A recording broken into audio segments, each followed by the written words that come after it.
Here I am, about to die. My back holding the door closed, staring at a Bible on the floor. It was open to Revelations. How ironic. I could hear the zombies pounding and screaming on the other side of the door. And all I could think of is this is far from how I imagined it ending for me. I guess I should explain how I found myself here. The apocalypse had been nothing like the scriptures had predicted. The end times came when babies were being infected by the millions within the womb. They called it a holocaust of the unborn. They all died inside the mother at 7 months and infected them. The fungus used the unborn as incubators and evolution chambers. Doctors and scientists couldn't figure out what had happened and what was happening. Why no more children were surviving until birth, and why all the mothers seemed to go insane and start attacking people. Of course, that was long ago, and we know now what it was. It started 9 years ago, when the fungus known as cordyceps evolved to take human hosts, starting with unborn babies and progressing from there at an astounding rate. The last broadcast from the CDC was 6 years ago, and it reported that 93% of the human population was infected and under the control of the zombie fungus. These weren't your cliche undead zombies you see and hear about in the movies either. These creatures were very much alive. They just weren't human anymore. They barely even resembled a human. Their bodies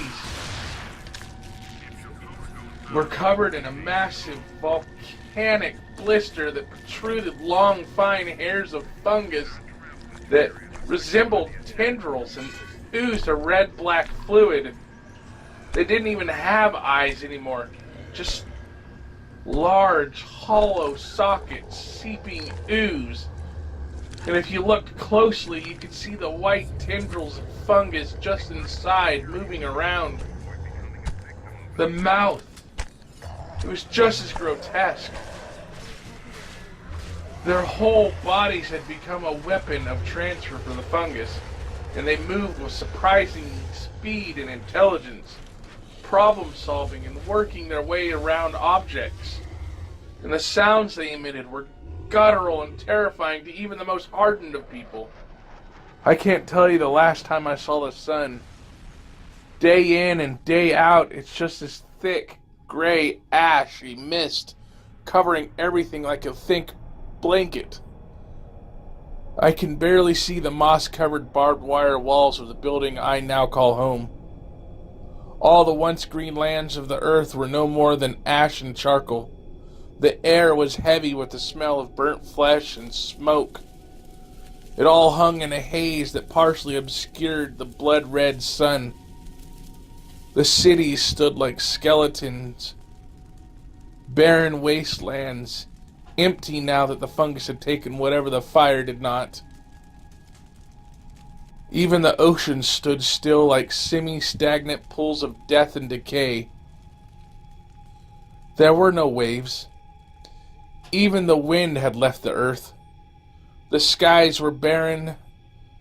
No birds flew or sang. All the while, the oppressive heat rained down like the breath of hell. This wasn't caused by the fungus, but more of a byproduct of it. Fires went unchecked and nuclear power plants went critical. Many parts of the world became inhospitable to life entirely. The radiation from the plants killed off most life that the fungus didn't get to. So even though the fungus only infected humans, it still killed everything in the end. My home was an old mental hospital, and I've been living here for the last 3 years. It's the safest place within 100 miles, surrounded by a dense, dead forest and 20-foot barbed wire walls. At one point, this was the home of those outcast by society. But now, it serves as a refuge for me. It's funny that at one time, this place was a prison to many broken souls. And now it serves as nothing more than my sanctuary. The walls of the facility are decorated with drawings and scribbles of whatever madmen used to take residence in this God-forsaken place. The images, they're impossible to decipher. Drawings and scribbles of a madman. But the words are unmistakable. They're drawn in thick slashes of rusty red and faded black, and they appear over and over. It's all in your head.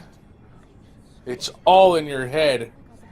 It's all in your head, over and over, the same thing.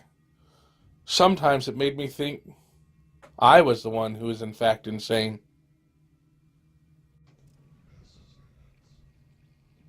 When it all started, it was just David, Ryan, myself, and my dog Titan defending a small house in Missouri for the first few years. I never ended up seeing my brother or father or my nephew again. I suspected they may have left to some bunker or remote area well before things got out of hand and just left me behind. You know, a less mouths to feed kind of thing. I'm sure. At least, that's what I tell myself. My brother did always talk about preparing for the apocalypse and the end of the world and all that sort of paranoid stuff, and I just assumed he was, paranoid. Like anybody would. Turns out he was the one that was right. Should have listened. David died about 4 years ago when Ryan and myself and Titan were out scavenging for food. When we got back to our street, we found that there was people in the house. They were having some sort of feast, it seemed like. We got closer to investigate and saw that they were eating David. They were eating my friend. We just ran and got the hell out of there, man. And in the process of running, somehow Ryan got separated from me and we never saw each other again. I don't know what happened to him. Sometimes I wonder. I think that maybe he found a safe haven and that my friend's alright. Titan survived for the next 5 years. He ended up dying in his sleep at the hospital with me. He was the luckiest and probably the best of us. Nobody gets to die of old age anymore. I really miss him. There was one other person here with me. A woman. But I almost never saw her. Usually only in the early mornings, and that was once in a great while. I didn't know who she was, or where she came from, or what she does all day and night. But she always seemed to have fresh supplies, and she freely shared them with me, so I didn't bother her, and I let her do whatever she does without my interference. I really didn't know anything about her, but she really didn't seem to want my help on anything either. She did wear a tag that said Wolf on it, so that's what I called her. Really, the only worst part about her was the fact that she just about never spoke. So, most of my conversations with her were just one-sided. It was still better than speaking to the wall by myself. I did suspect she was an old patient or a nurse before the outbreak happened. Unfortunately, I haven't seen her in a few weeks, and I worry that she may have been infected or killed. And since I hadn't seen her in a while, I figured I should probably go search for her. But first I needed to search her stash and find food, because I was running low, and I I figured if she was dead or missing, she wouldn't mind if I took and raided her stores. So there I was. I was in the facility food storage, prying open the last can of green beans before I headed off to search for my only companion, when I heard a noise in the main hallway. Immediately, terror coursed through my body the moment I heard the sound, because I knew exactly what it was. It was unmistakable.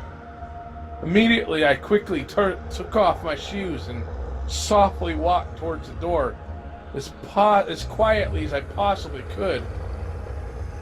Slowly, I peered my head out the door to assess the situation. That's when I saw it. The zombie was missing its jaw, likely ripped off by its last victim in one last desperate attempt to stay alive. Its snake-like brown-gray intestines hanging to the floor as it stood perfectly still, listening for noise. Its white fungi tendrils swaying back and forth for guidance, seeking out any movement or noise. How did it get in here? I start to worry that there may be more as I hear more sounds from all directions. Immediately I jump into action. I picked up a chair and threw it to the far side of the hall, away from the door and my only means of escape. It turned towards the noise. I could hear the bones in its stiffening neck creak as it turned its grotesque head. With a snap and a cry, it lurched in the other direction. I needed no other cue. I dived for the door and bolted out into the hallway, running in the opposite direction, drinking in the air, knowing very well each gulp could be my last. Then from behind me came another moan, and another to the right and to the left, looking in every direction. I kept running, and it was a horde. They were bursting from everywhere. Even the storeroom I was just in, I couldn't figure it out. Where were they coming from? I didn't have time to figure it out. I had to get to safety, and so I ran and fought my way through the horde. At one point, I fell and felt a stabbing pain like someone reached out and ripped my arm off with their bare hands. It was so intense, but I scrambled back up, shoving the zombie off me, and dashed for the closest room, desperately trying to close the door behind me, throwing my weight into the door, finally getting it closed. I locked the door and slid to the ground, so very tired, and in so much pain. The pain throbbed in my arm. It's deep and warm, but not in a nice way. It feels like someone has their hand in there and is squeezing my muscles as hard as they can. When it wanes, I can move, but when it returns, I can only hold still and breathe. Breathe slow and deep until it has passed. There's blood pouring from the wound in my arm. It's turned purple and lumpy where it should be smooth. Every little movement feels like a nail bomb exploding in my body. All I want to do is sleep and let it take me away into the next life. I'm so tired now. The pain,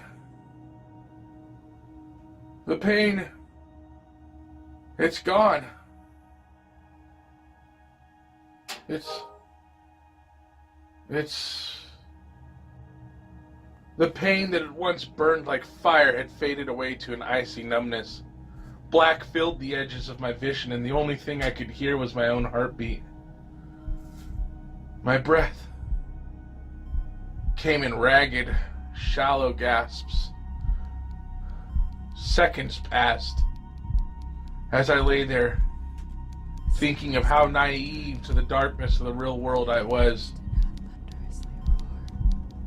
but how used to it I am now. The despair and suffering, the world that took everyone I loved away from me.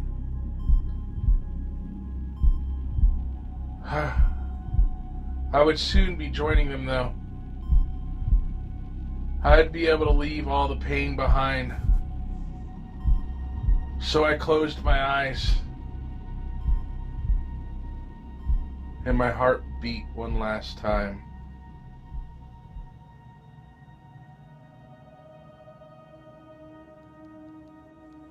Slowly, I become aware of another noise, pulling me back from the darkness I so long for, refusing to let me be free. I struggle to open my eyes. Everything's so blurry, I can just barely make out the figure in front of me. But I recognize her anyways. It's Wolf. Thank God she is alive. Relief fills my soul at the sight of her. I try to move, but I can't. Confused, I look down at my arms and legs. They were bound to the bed. What's going on? I start to panic, and then it hits me. It all comes flooding back. Everything I've done. I killed them all. I murdered and ate all my friends, my family, all of them. I killed them all. I look at the nurse horrified, and she just smiles at me. He grabs a hold of my mouth and forces 2 pills down my throat. And I drift back off to the warm embrace of sleep.